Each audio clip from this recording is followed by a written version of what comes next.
Welcome back to the Jackson Neill Sports Podcast here on Thursday, September 13th, 2018. It's been a while since I've done one of these, but getting back into it, I'm going to have these coming out pretty often nowadays, the Jackson Neill Sports, Music, and Anything Goes to Jackson Neill Podcast. And on today's episode of the Sports Podcast, I talked with senior editor at 94.1 WIP over in Philadelphia, Andrew Porter, talking about Nick Foles getting the start in Week 2 for the Eagles and what he thinks the Eagles' lookout is heading into their game this weekend against the Tampa Bay Buccaneers.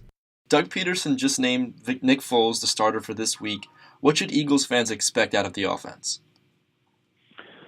Well, the offense has been struggling a bit, dating back to preseason and now through Week 1, 119 total passing yards in Week 1 against Atlanta. So Foles and the offense has been struggling, but Tampa Bay's defense is susceptible to the pass. I mean, we saw New Orleans drop 40 on them and have over 400 yards of offense. So I think if there's ever a time for the Eagles offense to get going, it's Sunday in Tampa Bay. So I expect to see them bounce back and put together a formidable performance against the Bucs. So yeah, what the Birds won last week, and what are the feelings in the organization right now about another Foles start? I mean, in the organization, publicly they'll tell you, they have all the confidence in Foles, and I believe they do. I mean, why wouldn't they? He just won a Super Bowl for them. He's a good, solid, reliable backup quarterback. Look, he's not the best quarterback. He's not Carson Wentz, but he's capable. He makes the throws. Doug understands him. He understands the offense. He's a good leader. The players respect him. He can get the ball down the field if he needs to. So I think inside the locker room, they're confident. They're confident they're going to win the game. They're confident they're better. They're the better team, as they should be. And I think they're confident that they can walk away with a W. Yeah, I mean, after a guy leading you all the way to a Super Bowl win, it's hard not to be confident in him, although Nick Foles definitely has had some odd circumstances. Yeah, I mean, it is what it is. Like, he has had a tumultuous career, really. He's come from, a third-round pick for Andy Reid, and he's bounced around the Chiefs and the Rams, and now he's back in Philly. And he went on a magic carpet ride last season where he took over and he kind of he struggled on and off in the regular season. He had a couple clunkers, but then in the playoffs, he was just ridiculous. He just was perfect. I mean, he made every throw. He was incredible. The Super Bowl was insane. There was over 1,100 yards of offense, and he went toe-to-toe with Tom Brady. So he's proven that he has that capability in him to perform at that elite level. The thing with Foles is that he's been inconsistent throughout his career, and then we saw that in Week 1 against Atlanta. So he's going to have those inconsistencies as the up and downs, the good weeks and the bad.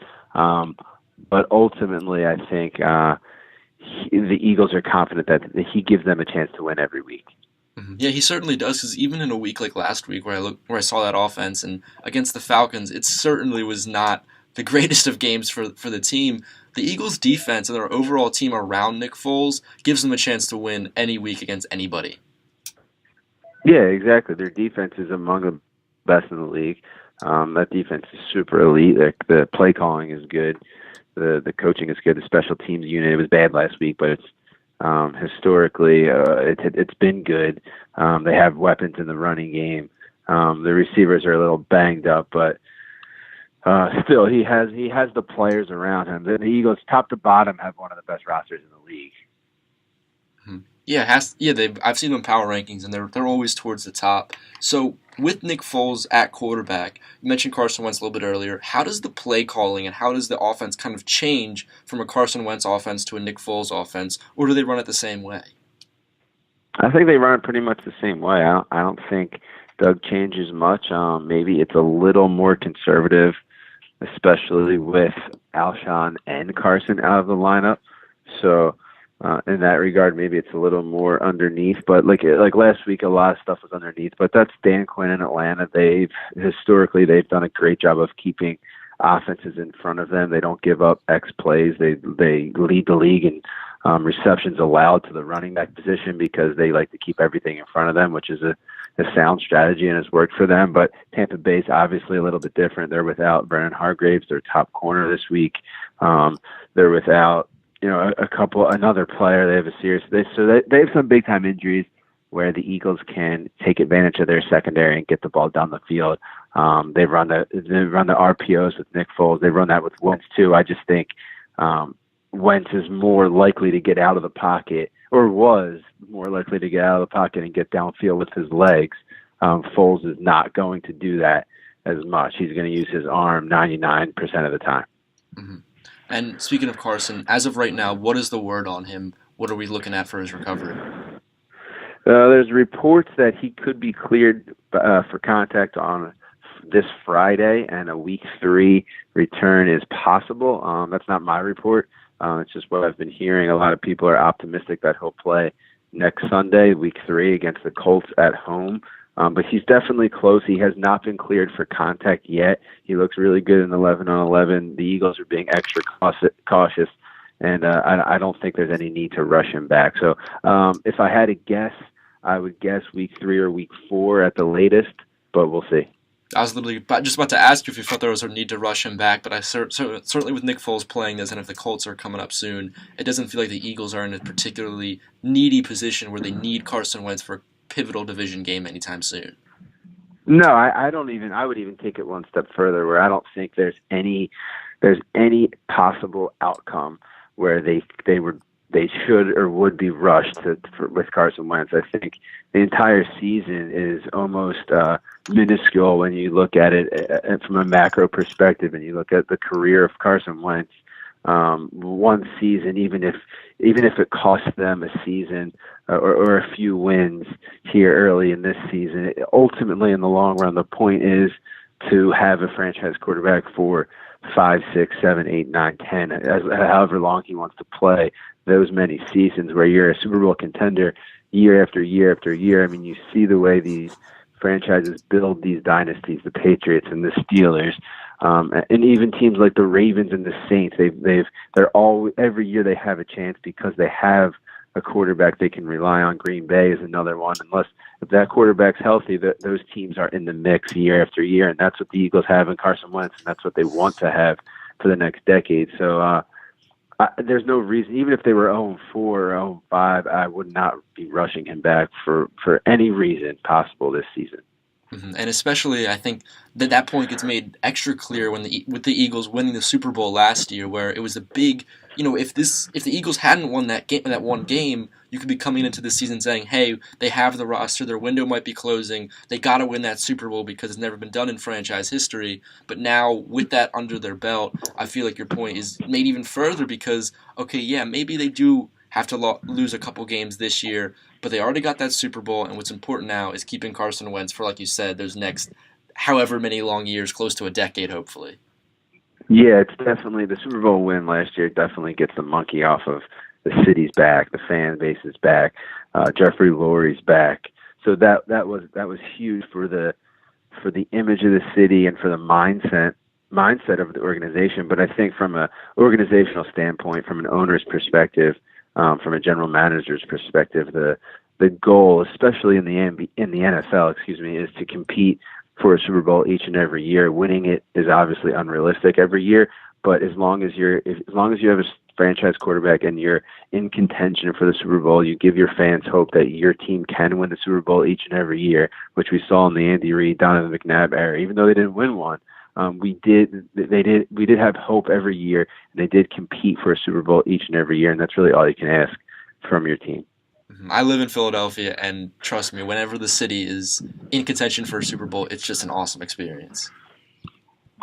Yeah, it's everything. I mean, it's so much better. It's, and the NFL is a weird sport where a lot of fan bases can't convince themselves they can compete for a Super Bowl because there's so much parity, and you don't really know year in and year out which teams are good and which teams are bad. But look at the Bucs, for example. We still don't really know if it's a good team or it's a bad team. They beat the Saints 48-40. So year after year, you just don't know. It's very volatile. There's so much parity, but I think when you have a guy like Carson Wentz and a coach like Doug Peterson, the arrow is up for the Eagles for many years to come. Mm-hmm. And I quickly want to touch on another article I saw that you wrote. It was about the running backs for the Eagles. Can you just touch on that a little bit? You wrote about Jay Ajayi, Darren Sproles, and Corey Clement. What were you seeing from them early on? Yeah, it was kind of a contentious point for the Eagles and the fan base and the media. The way Doug used his running backs, he used Sproles a lot early on. He used Corey Clement a little bit early on and no Jay Ajayi. Then he kind of switched. In the second half, it was all Jay Ajayi. Ultimately, it ended up looking like Jay Ajayi had 29 snaps, Darren Sproles had 29 snaps, and Corey Clement had 13 snaps. And I thought that was about correct. I think that's exactly how he should deploy his running backs. I think Sproles is the Eagles' most explosive weapon out of the backfield, even off an injury. He's their best pass-catching running back. And I think the game plan early was to get Sproles those easy catches, which, as I mentioned earlier, Dan Quinn and Atlanta's defense is prone to play back. They don't like to give up X plays. They give up a lot of dump off and underneath stuff to opposing running backs. And I think Doug saw that and said, let's take advantage of that with Sproles. It didn't really work out early on, so then he switched to Ajayi. Publicly, he said it was because Ajayi was battling an illness or is easing him back in. I don't really buy that. I think it was game plan oriented, and I think we're going to see a lot of Sproles and a lot of Ajayi. I think it's a 1-2 punch, and I think Corey Clement's clearly the third guy in that backfield. I know fans love Corey Clement, and I'm getting a ton of heat on Twitter right now because I kind of took a couple of shots at Corey Clement. I'm not taking the shots at him. I appreciate what he did last year. He was great in the Super Bowl. But if we look at it objectively speaking, Clement had 100 yards receiving in that Super Bowl game. It was a crazy game, 1,100 yards of offense, and he was phenomenal. But rushing the ball, he had 340 rushing yards last year. He had 33 rushing yards in 3 playoff games. He's an undrafted running back. He runs a 4.7 40. He's not like, it's only 1 year in the NFL. He's just a second-year undrafted running back. So he doesn't deserve bell cow work yet. It still remains to be seen if he's going to be a good, productive NFL player. I'm not saying he won't, but I'm not rushing to call him a star running back by any means yet. He's not the running back of the future or anything like that. I mean, he's got a long ways to go to prove that he's a NFL running back. Yeah, that's a big thing I took away from it reading that article was those comments on Clement. And I never really thought of it like that. You know, you just assume after the Super Bowl, oh, he's a good running back. But once you put the numbers out there and you start to look at it, you start to wonder, like you said, second-year undrafted running back, those stats where it was basically like one really, really outstanding game mixed with some yardage in other games. Starts to question. Right, it was one big game in the Super Bowl, and the performance came through the air too. So I'm not saying it was a fluke or anything. Like, he is good out of the backfield catching the ball, but it was a receiving game where he was dominant in a game that's all over 1,100 yards of offense. You know, the teams were going up and down the field, and he had some big catches and some big plays, one of which could have been called back.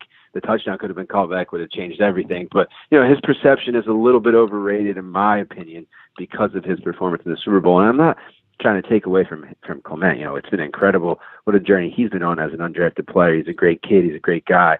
I'm just not rushing here to say, like, he needs the ball more. I'm not so sure he's as good as we think in terms of running the ball. Mm-hmm.